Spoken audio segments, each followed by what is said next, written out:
Now, moving on to Twitter. James O'Keefe, Project Veritas. You know, we've had O'Keefe on the phone here before, but I met him 3 weeks ago. He was down here in early January, middle of January. There was a conference. What was it? Turning Point USA. How many kids were there? And there 3,000 student activists here it was actually over in West Palm Beach.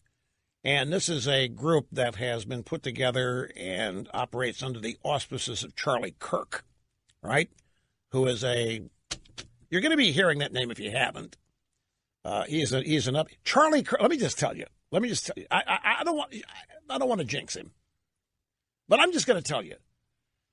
They brought Charlie Kirk to the golf course to meet me about a month ago.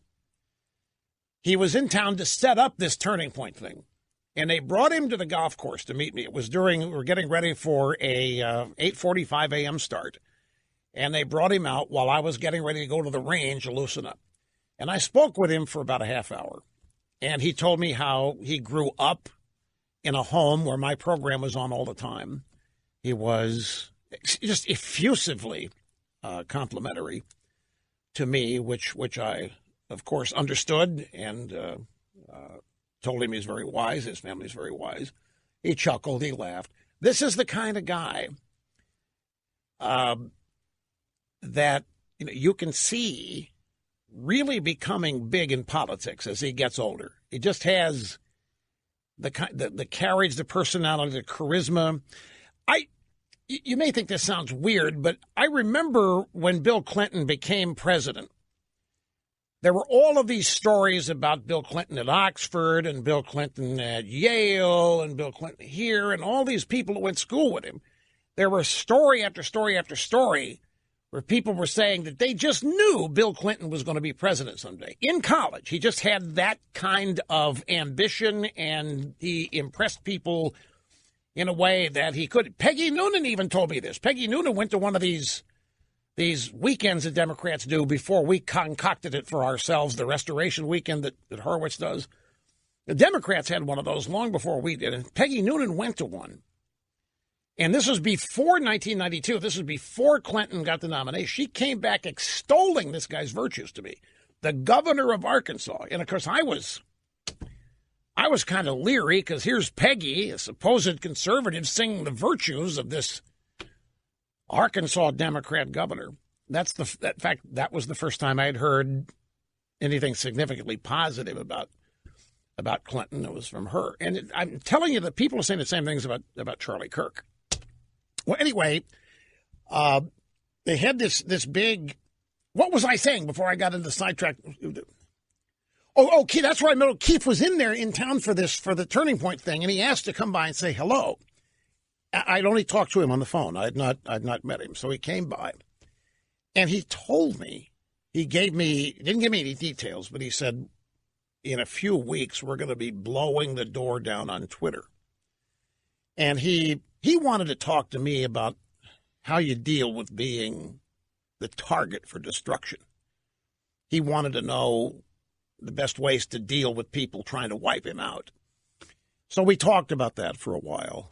And, of course, O'Keefe, Project Veritas is a 501c3. They exist with donations and so forth, which is not my bailiwick.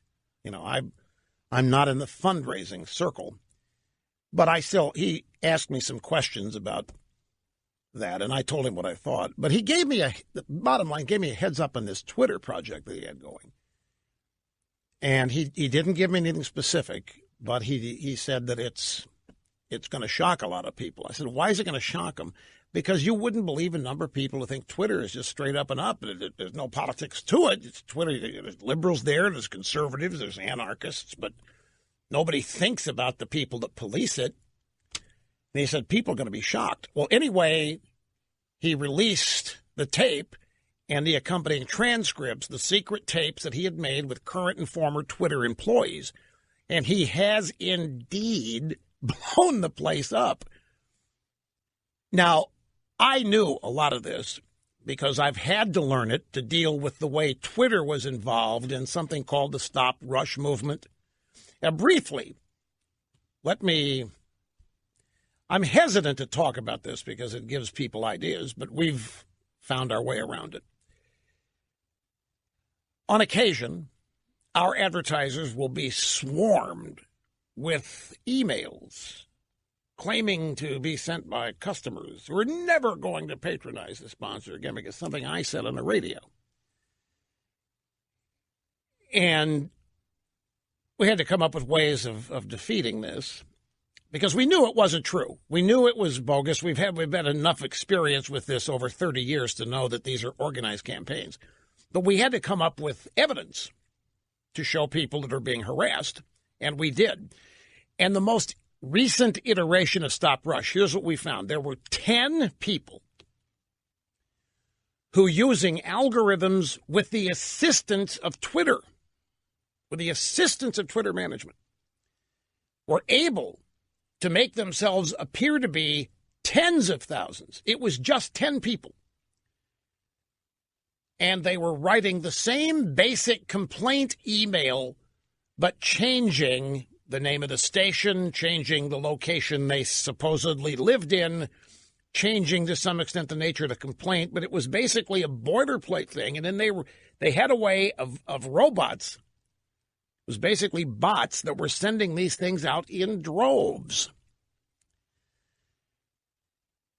So we have a really, really sharp guy on our staff who began tracking all this down. We found these 10 people. We found out who they are. We know where they live. We know their names. Some of them in New York. Some of them in Southern California, near Camarillo, California. Many of them are retired college professors, and they are paid activists.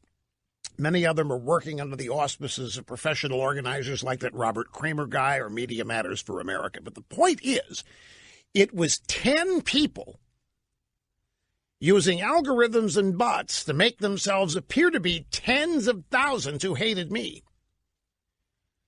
So it took us about 6 months to track this all down, and we did. And we were able to demonstrate to all of these advertisers that 90% of these complaint emails that they were getting were being sent from people who had never been their customers and didn't even live in the state.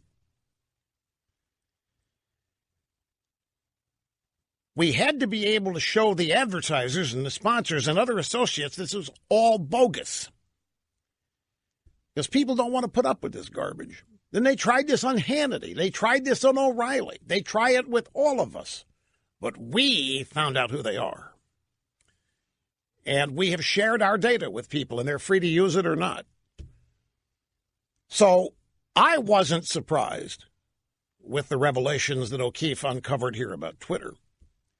Now, in my case, Twitter was not an innocent bystander, but they were not in the top tier complicit. It was these 10 people who had learned to use various aspects of Twitter that Twitter wasn't doing anything to stop. But I don't misunderstand. I'm not saying Twitter was behind it, but they didn't do much to stop it, claiming they didn't have the tools to stop it. We're just running a service here. Anyway, we successfully beat it back as we beat back all of these things. Point is, they're always potentially at the ready to unleash. But it really was helpful to be able to identify the individuals doing it and their pictures and being able to show everybody involved just who's doing this and their resumes and where they taught, their political activism, some of the things they've published on the website themselves that make them appear as they are, literal leftist wackos. So O'Keefe's videos that he released, the secret videos that he made while talking to current and former Twitter employees. One Twitter engineer, Stephen Pierre, explains shadow banning. And you can see the video at Project Veritas' website. I just want to highlight some of the things. The video takes about 15 minutes to watch. Shadow banning according to this Twitter engineer, says it's going to be basically a way to ban a certain kind of talking or certain kind of speech. But the thing about shadow banning is, and this comes from another former Twitter software engineer, the users just think no one's engaging with their content, when in reality, no one is seeing it. So if you're the victim of shadow banning and you're tweeting, you tweet up a storm, you tweet this, you tweet that, and your Twitter page reflects everything that you've sent. What you're not seeing is anybody replying to it. So you think, well, something's up here. Why is nobody engaging me? Why is nobody replying? The reason is nobody is seeing it. You have been banned by virtue of a shadow ban. You just don't know it. So what do they use to shadow ban people? Well, O'Keefe got them to admit Trump, conservative, Republican, said they have about 5,000, get this, Snerdley, 5,000 keywords to identify a redneck. 5,000 keywords that if any word in a tweet matches one of these 5,000, that tweet gets shadow banned. Of course, what's a redneck? Well, a redneck is a Southern conservative hayseed pro-lifer who loves guns. Guns is another thing that shadow bans you. Christian. Anything pro-Trump. It's not a blanket ban on everybody, but it is a policy that Twitter has that various engineers have implemented. Former Twitter content review agent explains the banning process. If it was a pro-Trump thing and I'm anti-Trump, I banned his whole account. It's at the discretion of the Twitter engineer, of the Twitter monitor. So there's no official written policy on this. It's word of mouth from management to Twitter monitors. And the Twitter monitors essentially are free if they see something pro-Trump that they don't like, that they disagree with. And if they happen to be anti-Trump, they can shadow ban the user. And with nothing written down, there's no paper trail to follow to actually prove any of this. You have to get these people like O'Keefe has done to admit it. Because when asked if the banning process was an unwritten rule, one of the engineers said, a lot of unwritten rules. It was never written, it was more said. Olinda Hassan, policy manager, Twitter Trust and Safety, said, we're trying to downrank really bad people so they just won't even show up. We're working on that right now. Well, what constitutes really bad people? Well, it's whatever the individual Twitter monitor or engineer thinks is a bad person.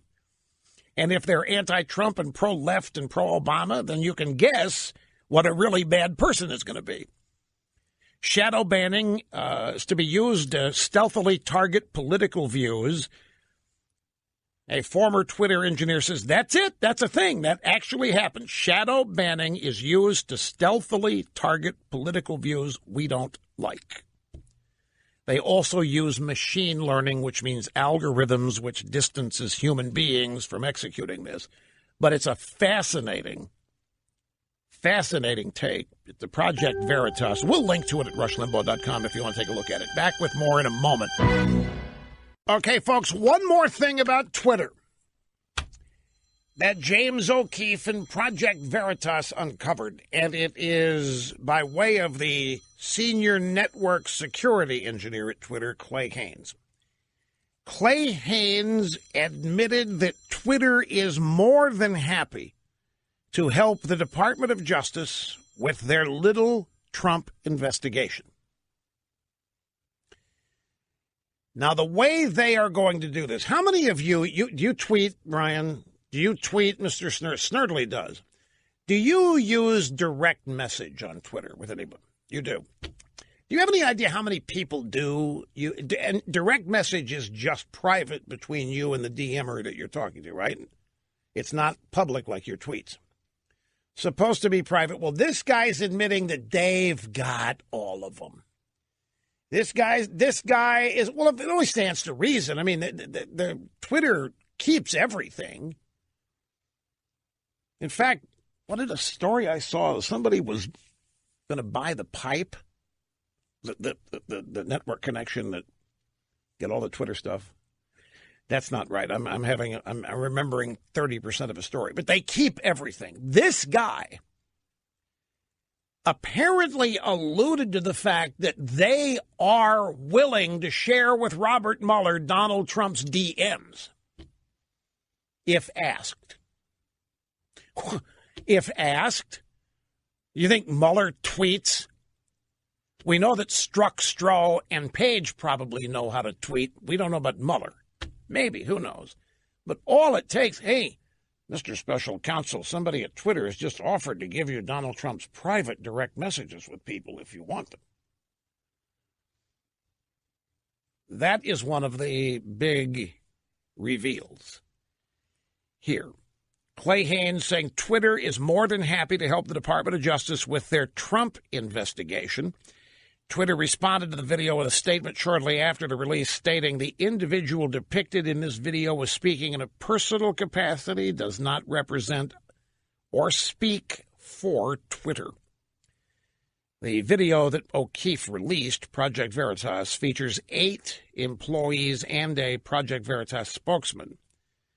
And he says there are more coming, that this barely scratches the surface of what they have coming from Twitter. One of these videos was made on January 3rd at a San Francisco restaurant.